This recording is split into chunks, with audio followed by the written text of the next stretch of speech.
तुमने मुझे मजबूर किया था बेटा, वरना शायद ऐसा कभी नहीं होता।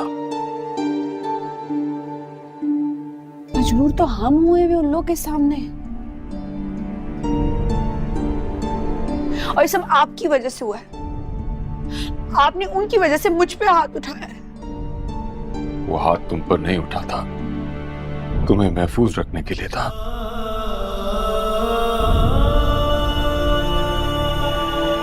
मुझे माफ कर दो बेटा। क्यों हैं हम इतने बेबस उनके सामने? मैं आपकी बेटी हूँ, आप मेरे लिए काफी हैं बाबा। क्यों मेरी जिंदगी की डोर आपने उनके हाथ में पकड़ाई दी? ये रिश्तों की डोर है बेटा, जो इससे छोड़ता है वो अकेला रह जाता है। हम सब इससे जुड़े हुए हैं। मुझे नहीं जुड़ना है उनसे। गलती तो तुम्हारी है ना? क्यों गई थी तुम सायमा के साथ? मैं सायमा बाजी की मदद करने के लिए गई थी। तो तुम्हें मुझे बताना था ना, खुद क्यों चली गई? मैं हैंडल करता। बाबा मैंने भी वही किया जो आप करते हैं। नहीं, मैं ऐसा कभी नहीं करता। मैं सड़क के बीचों बीच किसी को मारने लड़ने नहीं खड़ा हो जाता, मैं पुलिस को बुलाता।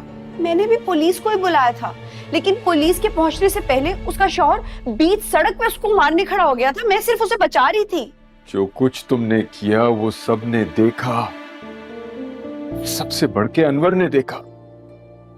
उसके आगे तुमने मुझे शर्मिंदा कर दिया बेटा। बाबा इसमें शर्मिंदगी वाली क्या बात है?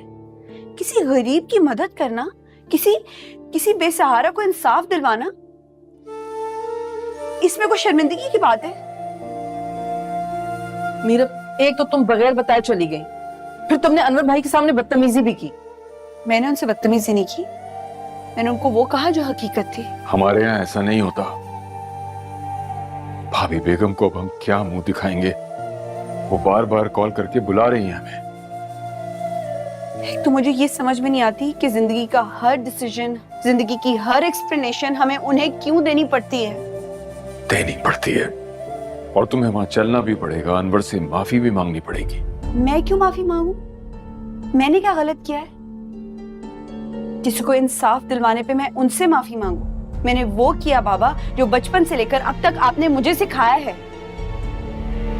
तुम मेरी मजबूरी कभी नहीं समझ सकते हो। मैं आपकी प्रॉब्लम समझूंगी, आप मुझे बताएं, मुझे समझाएं। बस इतना समझो कि तुम्हें वहां जाना होगा, अपने लिए ना सही, मेरी खातिर।